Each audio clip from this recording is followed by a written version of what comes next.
YouTube channel, Facebook channel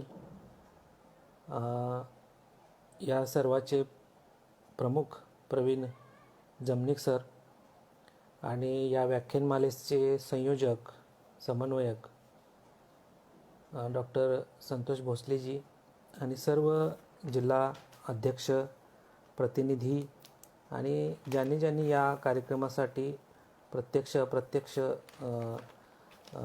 नियोजनामध्ये भाग घेतलेला आहे. या कार्यक्रमाची रूपरेषा ठरवून वक्ते गोळा करणे, त्यांना सूचना देणे आणि सर्व नियोजनामध्ये ज्या लोकांचा सहभाग आहे त्या सर्वांचं प्रथमतः मी मनापासून स्वागत, अभिनंदन आणि कौतुक करतो.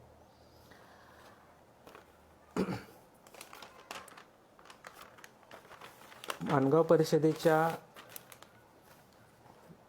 शतकोत्तर वर्धापना दिनानिमित्त मला जो विषय दिलेला आहे तो माणगाव परिषदेतील ठरावांचे ऐतिहासिक महत्त्व. पहिल्यांदा या ठरावाच्या आधी किंवा माणगाव परिषदेकडे येण्याआधी काही 2 गोष्टी मी तुम्हाला सांगू इच्छितो. त्या गोष्टी अशा आहेत की बाबासाहेबांचं शिक्षण चालू होतं. बाबासाहेब 30 वर्ष वयाचे होते. अशा पार्श्वभूमीत ही माणगाव परिषद आयोजित करण्यात आलेली आहे. आणि त्याच्यापूर्वी बाबासाहेबांनी 1916-17ला अर्थशास्त्राची पदवी घेतलेली आहे. त्यानंतर 1916लाच त्यांनी बॅरिस्टर कोर्ससाठी प्रवेश घेतलेला आहे. आणि हे सगळं शिक्षण पूर्ण झाल्यानंतर इंग्रजांचं राज्य आहे भारतामध्ये. अशा परिस्थितीमध्ये साऊथ ब्युरो कमिशन पुढे साक्ष देण्याची संधी बाबासाहेबांना मिळालेली आहे. आणि या संधीमध्ये 1919 साली बाबासाहेब काही मुद्दे इंग्रजांच्या पुढे मांडतात. 1919ला साऊथ ब्युरो कमिशनच्या समोर बाबासाहेबांनी जी साक्ष दिली त्यामधले 2 महत्त्वाचे मुद्दे त्यांनी मांडले. त्यामध्ये एक मुद्दा असा होता की स्वतंत्र मतदारसंघ हा बहिष्कृत समाजासाठी असणं गरजेचं आहे, अस्पृश्य समाजासाठी असणं आवश्यक आहे. आणि त्याची कारणमीमांसाही बाबासाहेबांनी त्यामध्ये मांडली. आणि दुसरी महत्त्वपूर्ण मागणी होती ती म्हणजे आरक्षणाची, की यांना नोकऱ्यांमध्ये विशेष असं आरक्षण असणं गरजेचं आहे. ही 1919 साली बाबासाहेबांनी इंग्रजांच्याकडे मागणी केलेली आहे. आणि ही बाबासाहेबांची पार्श्वभूमी आहे. 1919 पर्यंत बाबासाहेब अशा पद्धतीनं आपलं व्यक्तित्व आणि कृतित्व दाखवत आहेत. आणि तद्वतच छत्रपती शाहूजी महाराज करवीर संस्थानामध्ये त्यांनी जे काम केलेलं आहे ते त्यांच्या पातळीवर करवीर संस्थानामध्ये लोकशाहीचा आधारस्तंभ म्हणावा लागेल असं काम त्यांनी केलेलं आहे. बाबासाहेबांनी त्याची नोंद घेतलेली आहे. बाबासाहेबांनी सगळं पाहिलेलं आहे. आणि तीच आरक्षणाची घोषणा छत्रपती शाहू महाराजांनी जी केलेली होती, 50% आरक्षण हे जाहीर केलेलं होतं आपल्या संस्थानामध्ये अशाच लोकांच्यासाठी, वंचित लोकांच्यासाठी. तीच आरक्षणाची मागणी राष्ट्रीय पातळीवर बाबासाहेब करतात 1919मध्ये. आणि हा धागा पकडून हे 2 महामानव एकत्र आलेले आपल्याला दिसतात. विचारांची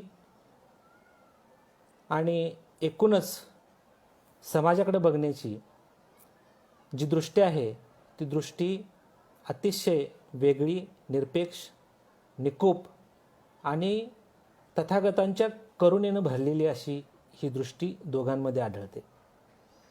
कारण तथागतांनी राज्यकर्त्या लोकांना एक गोष्ट सांगितलेली होती की राज्य करत असताना तुम्ही राज्य कसं केलं पाहिजे, तर आपल्या जनतेचा एखाद्या आईप्रमाणे, एखाद्या मातेप्रमाणे ती जशी मुलाला जपते, सांभाळते, त्याप्रमाणे तुम्ही जनतेचा, प्रजेचा सांभाळ केला पाहिजे. आणि तद्वतच शाहू महाराज करवीर संस्थानामध्ये हे कार्य करत होते. अगदी तथागतांनी सांगितलेल्या पद्धतीनं काम करत होते.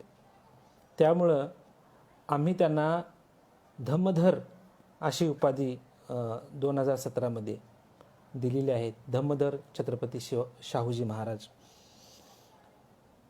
तर यांनी जे कार्य केलं ते प्राथमिक शिक्षण सक्तीचं केलेलं होतं. शिक्षणाची दरवाजे सगळ्या जाती धर्मातील लोकांना खुली केली होती, हॉस्टेल्स काढले होते, अशी ही पार्श्वभूमी. 1919 म्हणजे माणगाव परिषद जी झाली त्या दिवसापर्यंतच्या पूर्वीचं कार्य ह्या दोघांचं असं चाललेलं होतं.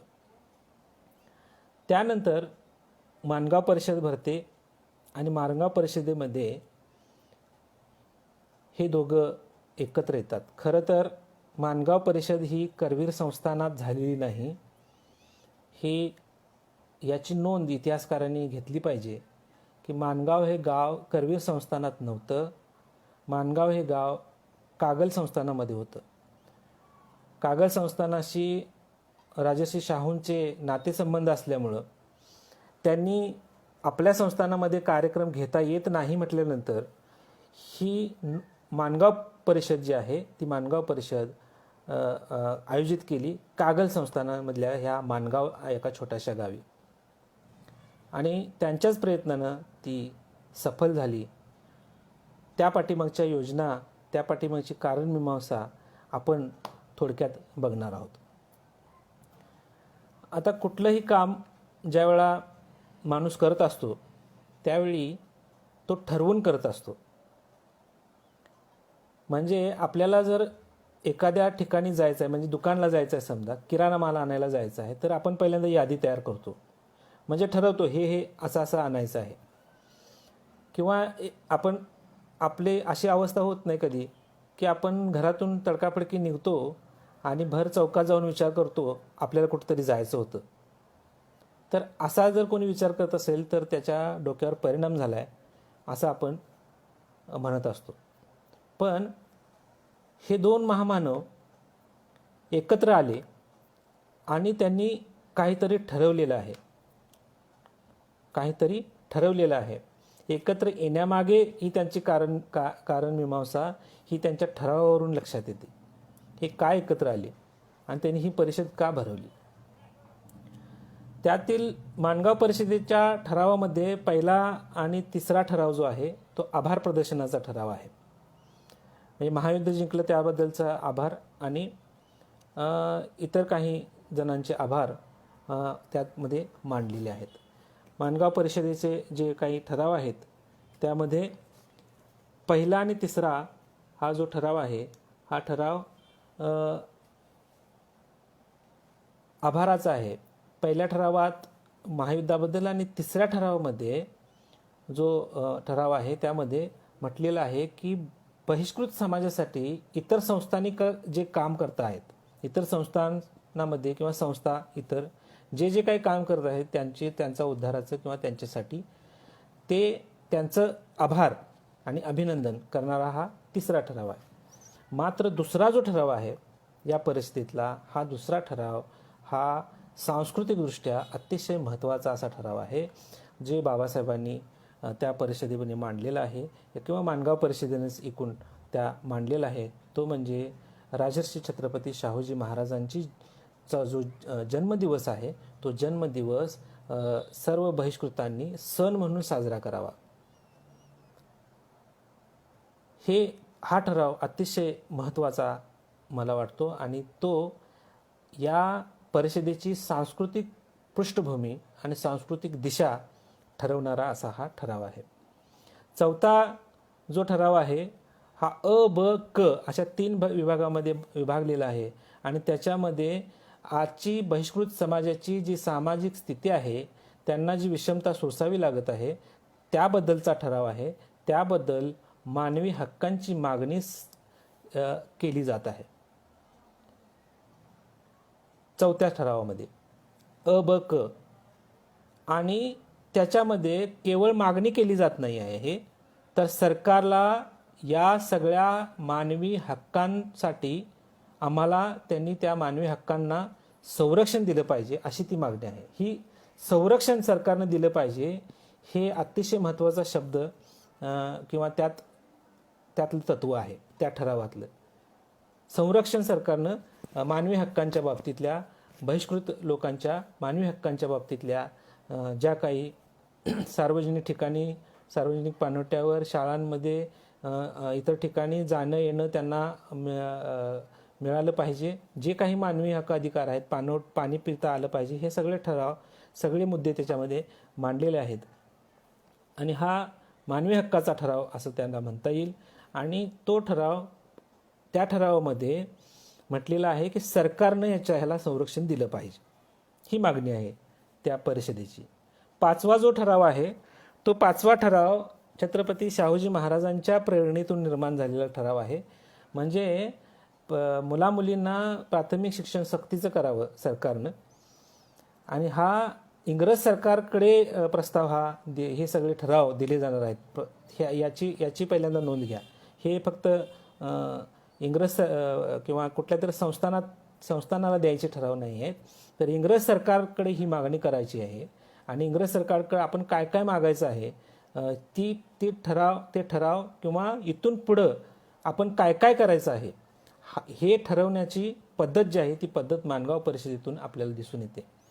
म्हणजे ठरवून ज्या पद्धतीनं बुद्धिजीवी वर्ग किंवा बुद्धिशाबूत असलेला मनुष्य ठरवून काही गोष्टी करत असतो, तसे हे ठराव मुलांना आणि मुलींना ह्यातला शब्द महत्त्वाचा आहे. मुलींना दोघांनाही एकत्रितरित्या शिक्षण दिलं पाहिजे आणि ती सक्तीचं प्राथमिक शिक्षण दिलं पाहिजे.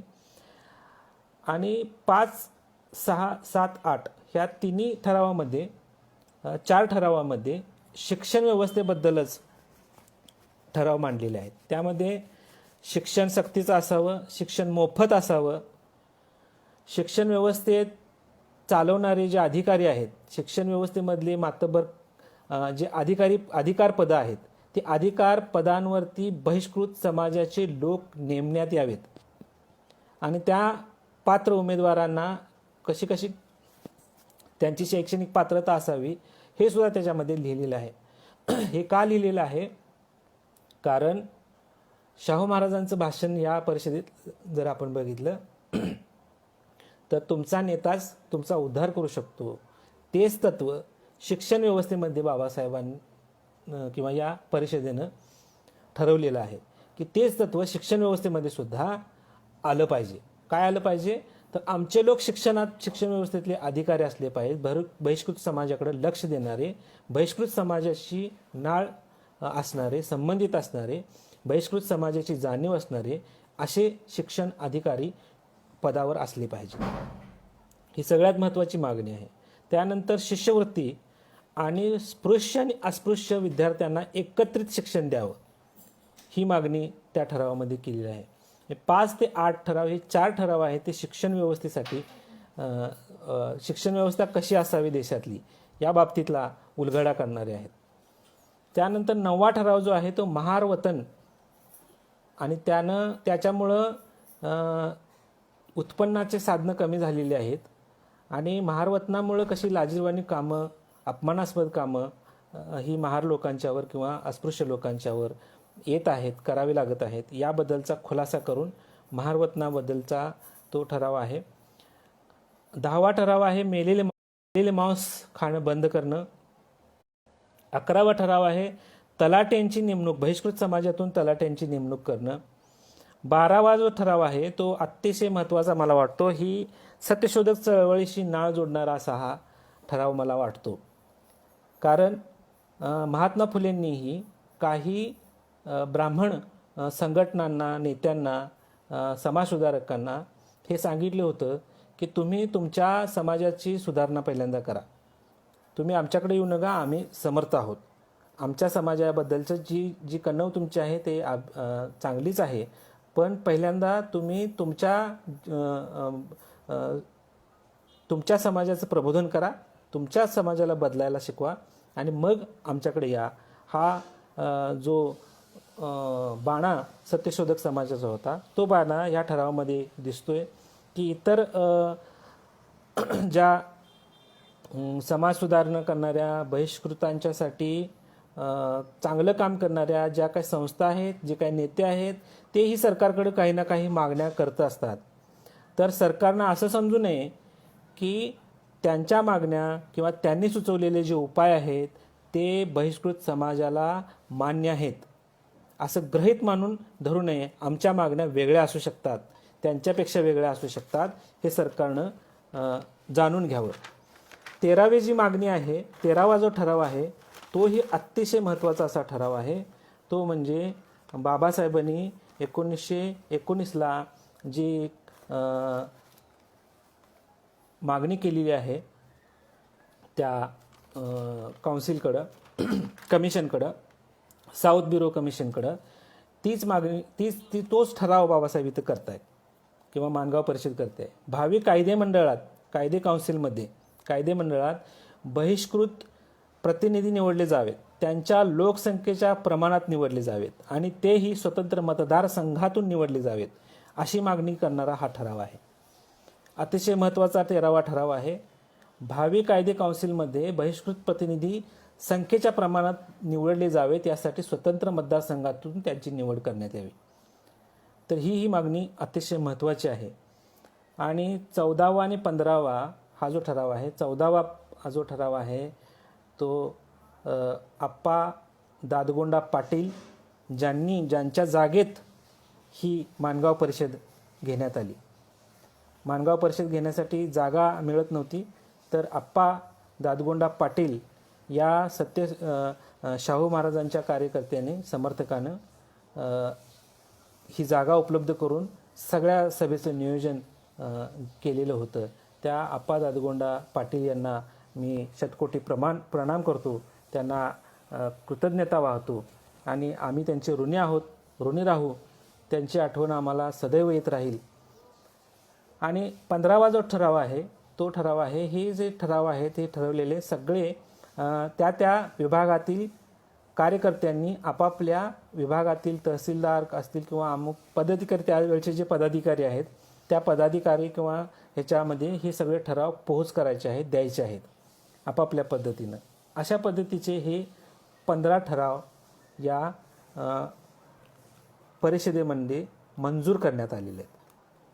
आता या ठरावांची ऐतिहासिकता काय म्हणायची, काय करावे लागेल, तर पार्श्वभूमी अशी आहे की हे जे ठराव आहेत हे आधीची चळवळ आणि नंतरची चळवळ यांचा दुवा आहे. फुले शाहू आंबेडकरी आधीची चळवळ आणि फुले शाहू आंबेडकरी नंतरची चळवळ, माणगाव परिषदेच्या नंतरची चळवळ यांच्यामधला हा दुवा आहे. की जसं मी तुम्हाला म्हटलं की काहीतरी ठरवल्याशिवाय मनुष्य काम करत नाही, तशा पद्धतीनं या महामानवांनी दोघांच्या विचारांनी काही ठरवले. ती ठरवलेले 15 कार्यक्रम आहेत. 15 म्हणजे त्यातले 14च, तर 12-13 कार्यक्रम असे आहेत की जे इथून पुढं त्यांनी राबवलेले दिसतात. कसे राबवलेले आहेत बघा. ही माणगाव परिषद झाली मार्च 27 मध्ये, 20 आणि 21 मार्चला ही परिषद झाली. 20 आणि 21 मार्चला ही परिषद झाली आणि मार्च, एप्रिल, मे, जून, जुलै चौथ्या महिन्यामध्ये छत्रपती शाहू महाराजांनी 15 जुलै 1921ला महारवतन खालसा केलेला आहे. म्हणजे माणगाव परिषदेमध्ये जो काय ठराव झाला की महारवतनांच्यामुळं महार लोक, अस्पृश्य लोक अडचणीत येत आहेत, त्यांना रोजगार मिळत नाहीत किंवा त्यांच्यावर संकट येत आहे, तर शाहू महाराजांनी ते लगेच कायदा करून टाकलेला आहे आपल्या संस्थानामध्ये. त्यानंतर बाबासाहेब काय करतायत बघा. बाबासाहेबांची ही पूर्वीचीच मागणी आहे कायदे काउन्सिलमध्ये, आणि आरक्षणाची जी मागणी आहे ती पूर्वीचीच मागणी आहे. त्यानंतर बाबासाहेब 20 मार्च 1927लाच 20 मार्च 1927 म्हणजे 1920ला ही परिषद 20 मार्च 1920ला ठराव केलेले आहेत आणि त्याच तारखेला, बरोबर त्याच तारखेला 7 वर्षानंतर, म्हणजे 7 वर्ष हा कार्यक्रम त्यांच्या डोक्यात आहे आणि तिथून पुढे ही आहे हे आपल्या लक्षात येतं. काय करतात? 20 मार्च 1927ला चवदार तळ्याचा सत्याग्रह. सार्वजनिक पाणवठा आमच्यासाठी आहे, कारण सरकारला याची जाणीव झालेली नाही, सरकार दरबारी याची जाणीव झालेली नाही, तर हे लोक आम्हाला माणुसकीचा अधिकार देणार आहेत की नाही, यासाठी ते रस्त्यावरची चळवळ सुरू करतात 7 वर्षानंतर. तद्वतच त्याच वर्षी 25 डिसेंबर 1927ला मनुस्मृतीचं दहन करतात. हेही याच पद्धतीचं आहे की या कायद्यांमुळं हे सगळं घडलेलं आहे, तर सरकारनं आम्हाला संरक्षण देण्याचं कार्य करावं आणि जे असुरक्षित करणारे कायदे आहेत ते कायदे त्यांनी जाळून टाकलेले आहेत. म्हणजे सुरक्षेची मागणी सरकारकडे माणगाव परिषद करते, तर माणगाव परिषदेच्या नंतर सरकारनं तशी सुरक्षिततेची व्यवस्था केली नाही, त्यासाठी बाबासाहेब रस्त्यावर उतरलेले आहेत. 27ला मनुस्मृतीचं दहन बाबासाहेब करतात आणि हे जगजाहीर आहे की बाबासाहेबांची त्याच्या पाठीमागची भूमिका काय होती, की बहिष्कृत लोकांच्याबद्दलची जी तळमळ आहे, ती तळमळ किंवा जी घुसमट आहे, जो कोंडमारा आहे, तो कोंडमारा सरकारच्या लक्षात यावा, इंग्रज सरकारच्या लक्षात यावा, हीच त्या पाठीमागची भूमिका आहे. त्यानंतर 2 मार्च 1930ला बाबासाहेब काळाराम मंदिराचा सत्याग्रह करतात. म्हणजे सार्वजनिक ठिकाणी प्रवेश आमचा असला पाहिजे एवढीच याची मागणी आहे. त्या बाबासाहेबांच्या भाषणांमध्ये आणि याच्यामध्ये तुम्ही वाचलेलंच असेल की नुसता मंदिर प्रवेश करणं ही काय त्याचा उद्देश नव्हता, तर समतेचा अधिकार आम्हाला पाहिजे आहे. हा समतेचा अधिकार मिळवण्यासाठी आता काळाराम मंदिराचा सत्याग्रह हा किती महत्त्वाचा होता असं नाही, हे मला सुचवायचं नाही, तर मला हे सांगायचं आहे की माणगाव परिषदेमधले ठराव किती महत्त्वाचे होते.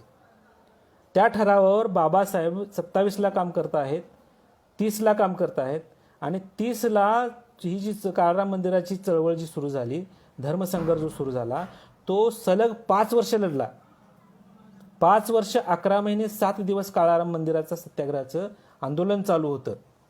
म्हणजे माणगाव परिषदेमधले जे ऐतिहासिक ठराव आहे त्याची ऐतिहासिक महत्त्व किती आहे की बाबासाहेबांनी इतकी सारी वर्ष त्या ठरावांच्यासाठी लावलेली आहे, इतकं सारं कार्य, इतकं सारं वेळ त्यांनी दिलेला आहे. त्यामुळं हे ठराव अतिशय महत्त्वाचे आहेत आणि पुढे जाऊन बाबासाहेब घटना लिहितात, त्या घटनेमध्ये सुद्धा या ठरावांची पार्श्वभूमी घेऊनच सगळे कायदे केलेले आहेत, असं म्हटलं तरी काय वावगं ठरणार नाही. दुसरी गोष्ट अशी आहे की शाहू महाराजांनी पूर्वी हे कार्य सुरू केलेलंच होतं, पण कायद्याची सुरक्षितता येणं ही गरजेची आहे हे बाबासाहेबांना माणगाव परिषदेतच माहिती झालेलं होतं. म्हणजे माणगाव परिषदेमध्येच त्यांनी एक गोष्ट व्यक्त केलेली आहे. त्या भाषणामध्ये त्यांनी सांगितलेलं आहे की आपली जर बहिष्कृत समाजाची जर उन्नती करून घ्यायची असेल तर मानवाला उन्नतीसाठी काय लागतं, तर 2 गोष्टी लागतात. बाबासाहेब म्हणतात की नैसर्गिक गुण व सानुकूल परिस्थिती, ह्या 2 गोष्टी असल्या तर उन्नती होते. बाबासाहेब म्हणतात की बहिष्कृत समाजाकडं नैसर्गिक गुणाचे वाण नाही, नैसर्गिक गुणाचे वाण नाही, पण सानुकूल परिस्थिती निर्माण करावी लागेल, त्यासाठी उपाययोजना कराव्या लागतील.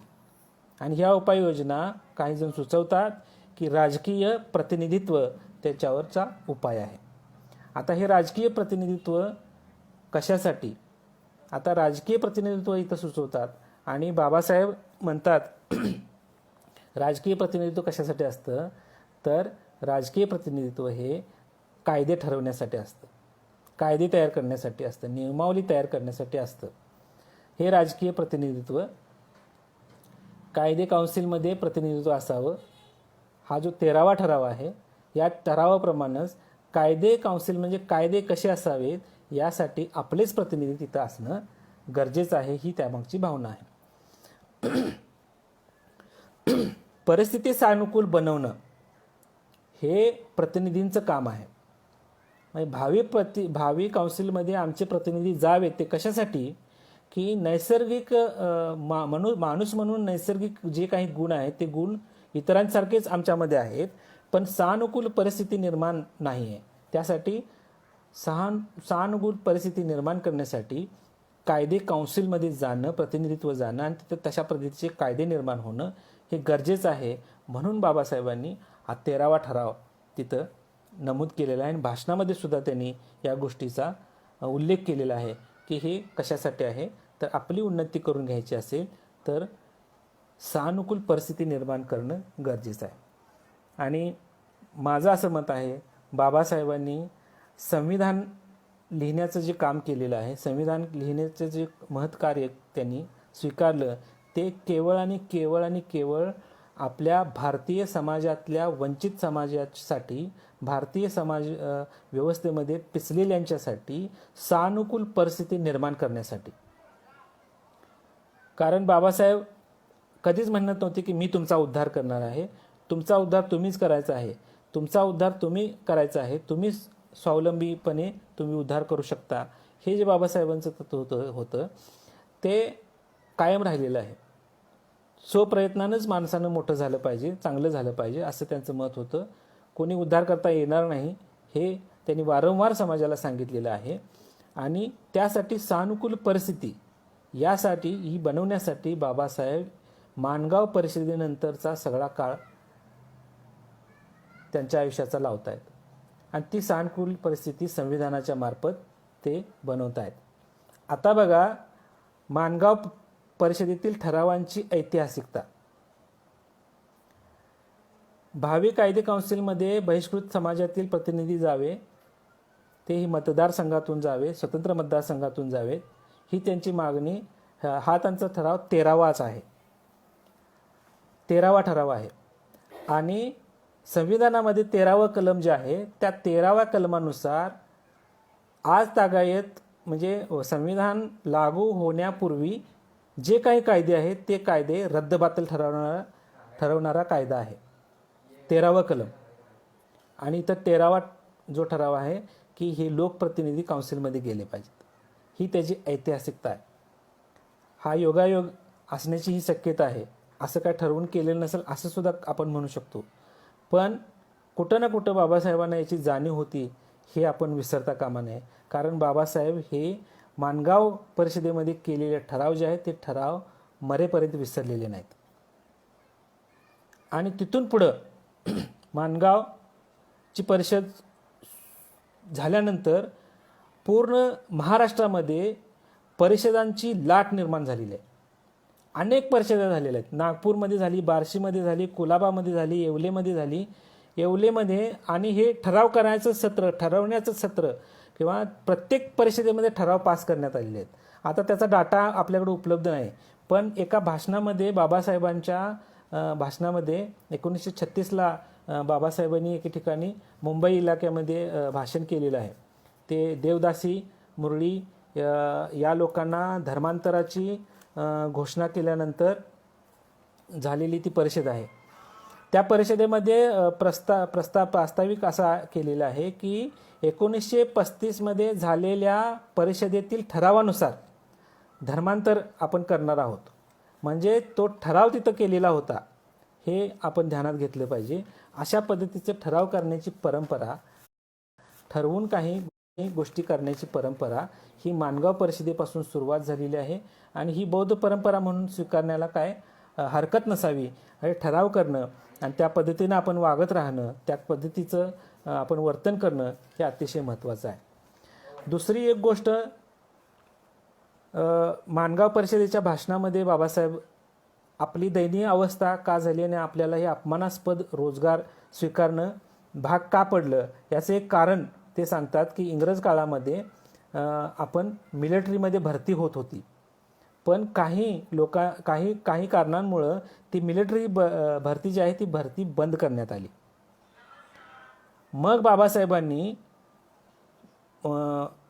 इंग्रज सरकारला हे दाखवून दिलं इंग्रज सरकारला हे सांगितलं की महार ही जी जात आहे ही महार जात ही शूरवीरांची जात आहे आणि तो भीमा कोरेगावचा जो भीमा कोरेगावचा जो संघर्ष आहे त्या संघर्षाची आठवण समाजालाही बाबासाहेबांनी करून दिली आणि इंग्रजांनाही करून दिली आणि वारंवार एक मागणी करत राहिली. बाबासाहेब या भाषणामध्ये म्हणतात की मिलिटरीतून महार समाजाचा उठाव झाला किंवा बहिष्कृत समाजाचा उठाव झाला.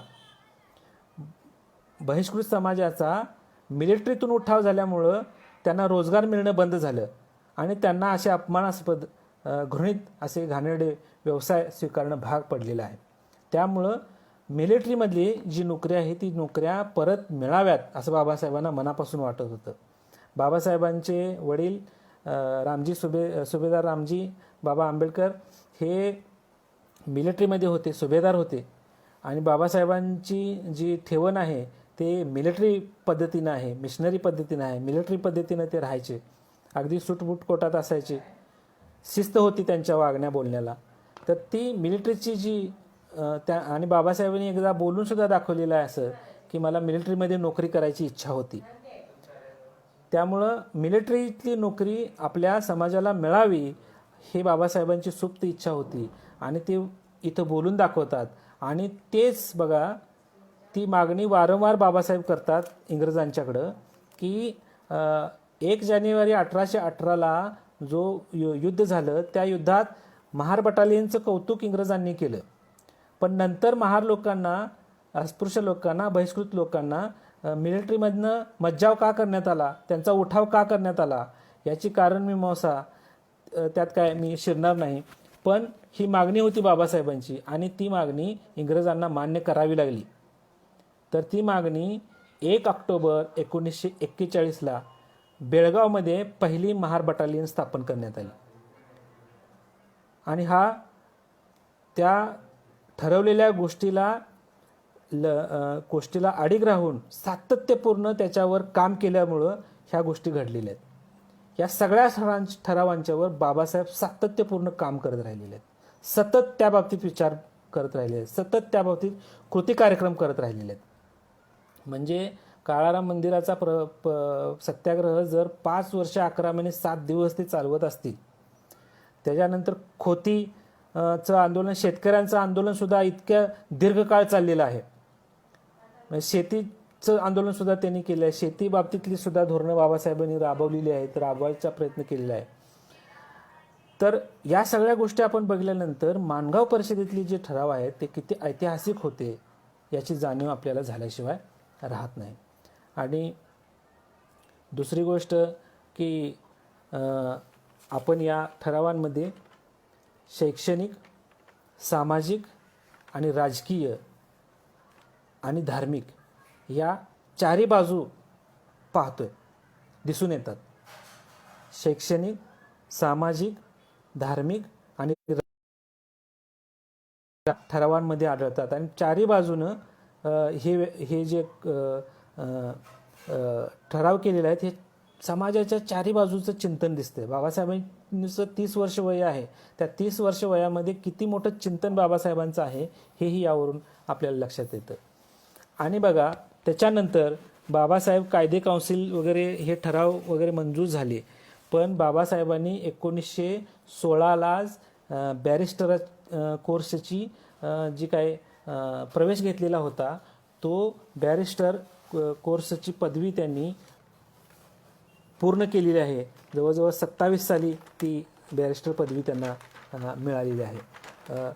1927 साली ते बॅरिस्टर झाले आणि कायदे काय करावेत, कसे करावेत, फक्त बोलून चालणार नाही तर त्याचा अभ्यासही करावा लागेल. म्हणजे बाबासाहेब अर्थशास्त्राचे पदवीधर आहेत, अर्थशास्त्राचे डिग्री होल्डर आहेत, अर्थशास्त्राचे डॉक्टरेट आहेत, इतिहासाचे डॉक्टर आहेत, समाजशास्त्राचे डॉक्टर आहेत आणि कायद्याचेही डॉक्टर आहेत, कायदे पंडित आहेत, बॅरिस्टर आहेत. तर या सगळ्या पदव्या त्यांनी कशासाठी घेतलेल्या आहेत तर हे जे काही त्यांनी कृती कार्यक्रम ठरवलेले होते ते दुसऱ्यावर विसंबून ठेवलेले नाहीत. त्यांनी स्वतःपासून सुरुवात केलेली आहे आणि कृती कार्यक्रम स्वतःपासून सुरुवात करून म्हणजे 1919लाच त्यांनी ही मागणी सरकारकडे केलेली होती साऊथ ब्युरो कमिशनकडे की हे वेगळे मतदारसंघ आम्हाला यासाठी हवे आहेत की त्यांच्या हिताचे कायदे होत नाहीत. आरक्षण नोकऱ्यांसाठी, कारण त्यांना नोकऱ्या मिळत नाहीत, त्यांना असे इतर कामं करावी लागतात. हे एक सुरुवात केलेली आहे, मग सांगितलेलं आहे आणि पुन्हा त्याच्यावर अडीग राहिलेले आहेत. म्हणजे बोले तैसा चाले त्याची वंदावे पावले. तथागत या शब्दाचा अर्थसुद्धा जो जसा बोलतो तसा करतो, तीच पद्धत बाबासाहेबांनी इथं अवलंबलेली आहे. म्हणून बाबासाहेबांना आम्हाला आधुनिक बुद्ध म्हणायला सुद्धा अडचण नाही. आधुनिक बुद्ध म्हणून त्यांनी हे सगळे कार्य केलेलं आहे असं सुद्धा दिसून येतं. दुसरा एक अतिशय महत्त्वाचा मुद्दा मला इथं मांडायचा आहे, तो म्हणजे छत्रपती शाहूजी महाराजांचं जे कार्य आहे त्या कार्याचं मोजमाप करत असताना बौद्ध तत्त्वज्ञान आणि शाहू महाराजांचं कार्य याची नितांत आवश्यकता आहे की याची तुलना करून बघावी. तर बाबासाहेबांनी बुद्ध की कार्ल मार्क्स या पुस्तकामध्ये एक राजाचं उदाहरण दिलेलं आहे. दृढनेमी राजाचं उदाहरण दिलेलं आहे. त्या दृढनेमी राजाचं उदाहरण देत असताना तो धम्माप्रमाणे कार्य करत होता आणि त्याच्या राज्यामध्ये धम्माच्या चक्राचं प्रकटन झालेलं होतं, कारण तो सगळ्यांना प्रेमानं जिंकत होता, आपुलकीनं जिंकत होता असं सांगितलं. म्हणून त्याचं चहूबाजूला त्याचं प्रस्थ माजलेलं आहे, हजारो वर्ष त्याचं राज्य चाललेलं आहे. तसंच राज्य छत्रपती शाहू महाराजांनी आपल्या करवीर संस्थानामध्ये केलेलं आहे. दृढनेमी राजा आणि छत्रपती शाहू महाराज यांच्यामध्ये जरासुद्धा फरक आढळत नाही, असंच ते काम आहे. आणि दृढनेमी राजाच्या उदाहरणामध्ये तथागत सांगतात की वाईट कर्मापासून परावृत्त करून चांगल्या कर्माकडं जो राजा, जो शासक लोकांना, प्रजेला प्रवृत्त करतो तो राजा खरा धर्मधर असतो, तो राजा महत्त्वाचा असतो, तो चक्रवर्ती असतो, चक्रवर्ती सम्राट असतो. या सुत्ताचं नावच चक्रवर्ती सिंहनाद सुत्त असं आहे. चक्रवर्ती सिंहनाद सुत्त, त्या सुत्तातच ते म्हणतात चक्रवर्ती राजा कसा असतो, जो राजा या गुणांनी संपन्न असतो. आणि ते सगळे गुण छत्रपती शाहूजी महाराजांमध्ये आढळतात. म्हणून त्यांना धम्माच्या कसोटीवर सुद्धा धम्मधर म्हणणं आवश्यक आहे असं आम्हाला वाटतं आणि त्या दृष्टिकोनातून त्यांची चिकित्सा होणं गरजेचं आहे. आता या एक माणगाव परिषदेमध्ये एक उल्लेख शाहू महाराजांच्या भाषणामध्ये आलेला आहे की बाबासाहेबांना जैन, आर्य समाजी लोक, बुद्ध समाजी लोक आणि इतर समाजाची लोक आमंत्रण देत होते, तुम्ही आमच्याकडे या, आणि हा माणूस तुमच्यासाठी गेलेला नाही, तुमच्यासाठी त्यांना कार्य करायचं आहे त्यामुळे गेलेलं नाही, ही नोंद शाहू महाराजांनी केलेली आहे माणगाव परिषदेच्या भाषणामध्ये. म्हणजे बाबासाहेबांना ऑफर येत होत्या, आमच्याकडे या, आमच्याकडे या. म्हणजे भारतातल्या विद्यमान समाजांशी किंवा त्या धार्मिक संस्थासुद्धा त्यांना आपल्याकडे या म्हणून सांगत होत्या. म्हणजे आर्य समाजाची मागणी होती आणि बुद्ध जनांची सुद्धा मागणी होती असं शाहू महाराजांनी आवर्जून म्हटलेलं आहे. मला हे बुद्ध जन हा जो शब्द आहे, हा शब्द अतिशय महत्त्वाचा वाटतो की शाहू महाराजांना सुद्धा भारतामध्ये बौद्ध धर्म आहे ह्याची जाणीव झालेली होती, बौद्ध धर्म जिवंत आहे ह्याची जाणीव झालेली होती आणि त्याची महिमा त्यांच्यापर्यंत पोचलेली होती. जसे सयाजीराव गायकवाडांच्या हृदयामध्ये बुद्धांच्या करुणेबद्दल, बुद्धांच्या मैत्रीबद्दल अतिशय आदर होता, त्यामुळं आपल्या बगीच्यामध्ये त्यांनी बुद्धांची फार मोठी मूर्ती स्थापित केलेली होती. आणि धर्मानंद कोसंबींना, केळुस्कर गुरुजींना त्यांनी अनुदान देऊन पुस्तकं बुद्धांची चरित्र लिहायला लावलेली होती. तशाच पद्धतीनं याही माणसामध्ये आपल्या जनतेबद्दलची जी करुणा आहे ती करुणा बुद्धांपासूनच आलेली आहे असं मला आवर्जून म्हणावं असं वाटतं.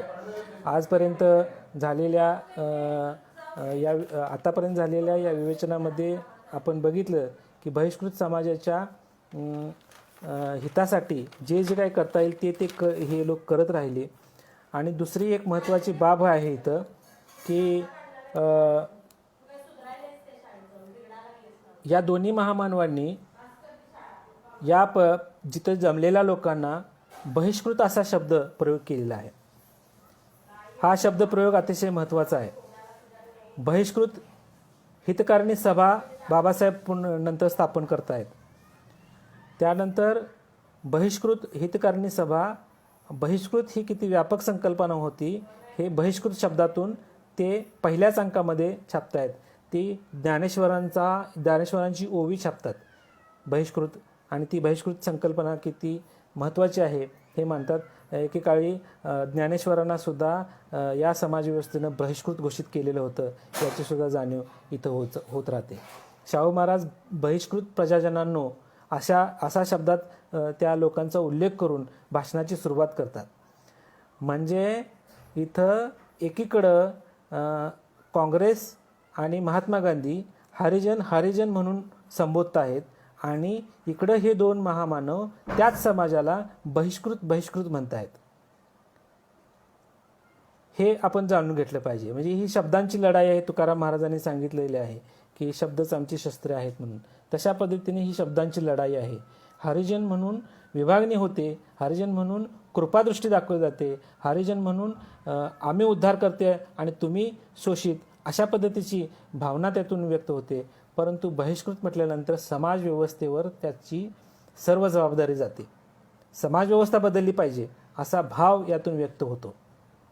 तर बहिष्कृत या शब्दाला इथून मान्यता घेऊन किंवा इथून प्रयोगाला सुरुवात करून पुढं बहिष्कृत हितकारिणी सभा किंवा बहिष्कृत एक ट्रस्टसुद्धा बाबासाहेबांनी त्यासाठी स्थापन केलेलं होतं.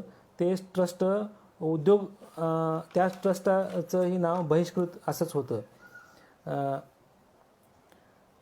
आणि त्या ट्रस्टमध्ये 1 रुपयाची मागणी बाबासाहेबांनी केलेली होती. 1 रुपये दान करा, आणि त्या दानातून आपल्या समाजासाठी उद्योगशीलता किंवा काही औद्योगिक असे आर्थिक धोरण काय राबवता येईल का, यासाठी ते संस्था स्थापन केली होती.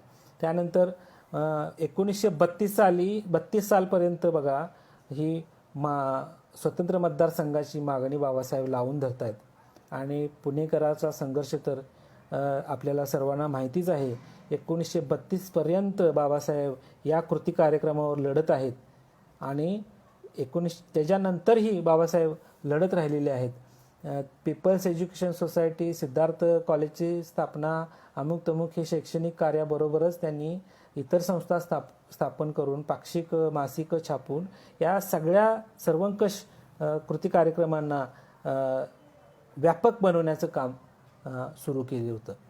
तर 32 पर्यंत सुद्धा ही मागणी दिसते. त्याच्यानंतर स्वतंत्र मजूर पक्षाची स्थापना केली.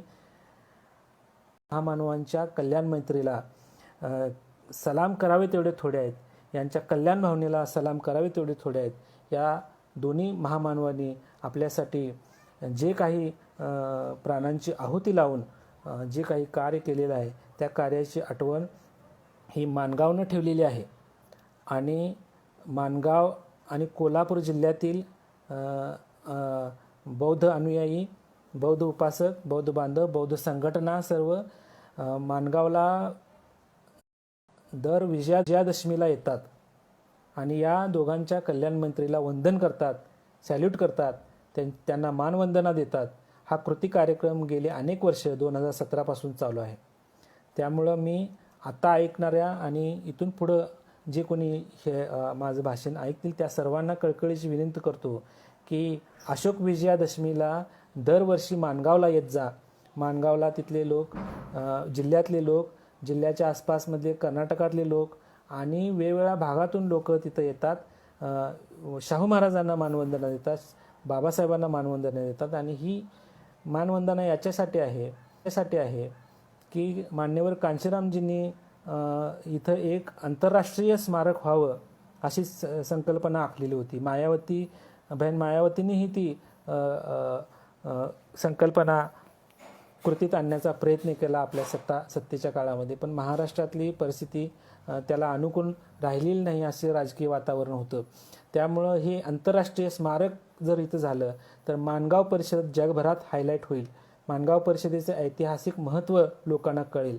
त्यासाठी माणगाव हे इथे माणगाव परिषदेचं एक आंतरराष्ट्रीय स्मारक व्हावं अशी ही मागणी आपण वारंवार करत राहणं, आपापल्या माध्यमातून, आपापल्या संघटनातून, आपापल्या मीडियातून ही मागणी वारंवार करत राहणं अतिशय गरजेचं आहे असं मला वाटतं.